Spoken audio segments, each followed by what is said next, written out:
I want to tell you, my first listen to Memento Mori, I had to sit there in silence for probably four minutes after I heard it end with the music box winding down.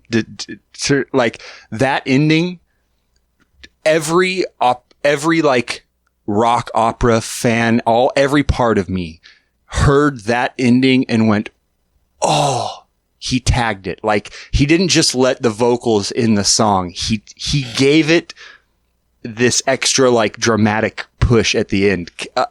It's a sad song. Can you kind of talk to me about the impetus of the song? You had said that it took 8 years to make and finish, and just kind of take me.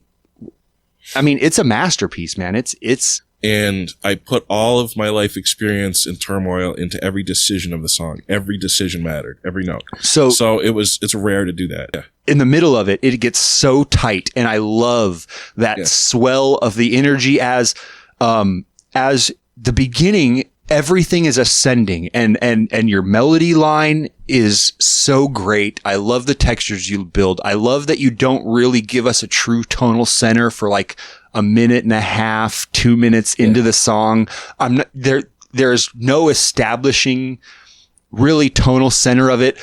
Everything is ascending, note value. Everything is kind of building up, and then the tempo gets more and more and more locked in to when the electric guitars start, and it truly gives you like this feeling of home all of a sudden. The song swells into this moment of like security and I have a snare now. Like it's great, dude. It's such a cool building moment. I'm glad you get it. See, this is the thing. When I'm making this stuff, I'm like, nobody's going to get this. Nobody cares about but I did. I had to do it. Not even that, but the most mind-blowing part, honestly, it was probably like my third listen through. The first one was just mind-blowingness. The second one was to re-listen to all the moments that stuck out to me first. And then my third listen was like, okay, let me pay attention to everything that didn't stick out.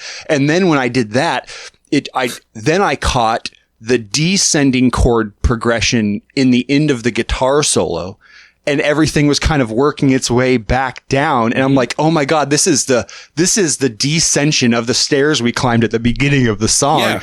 Everything now is coming back down to plateau and in like dude, it's congrats. I mean, thank you. Right in the beginning, I am swapping out major and minor every couple beats. Yeah. And it doesn't sound weird as far as like, oh, is this good or bad? It just is this emotionally it's almost like movie soundtracks, how it doesn't matter what the key is, it just does something that works. And that's what I was trying to make sure that continued.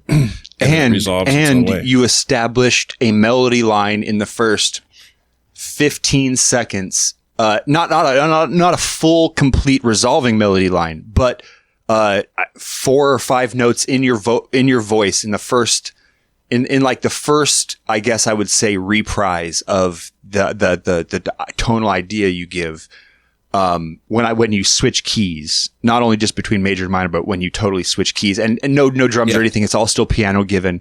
And you do the same interval step in your voice in the new key as you did in the last one. I'm like, okay, this is an important set of notes. This intervallic thing, this expression he's giving us right now is important. And then you give it to us in the solo multiple times before the energy shift, after the energy shift, you finish it up at the end in the fucking music box. Yeah. Like, I mean, this is the shit I nerded about the first time I ever heard, Rush or give me anybody, La Villa Strangiata. The first time I heard that was like, oh my God. And this took me the same goosebumps, man. You wrote a song that is completely comfortable for someone who is not versed in the syntax of music. Yet you wrote a song for musicians to appreciate. Like that's how it feels for me. It gives everything a classical musician could find something in it that is truly remarkable. They love about it. A metal musician, opera, pick anybody and they will find parts in this that completely speak that syntax. I mean, and one other thing that I think that the Beatles did and you did, I'm lumping you in the exact same category as the Beatles, it is purposefulness. They weren't doing flashy shit, but every note they played, wherever they played them, was on purpose.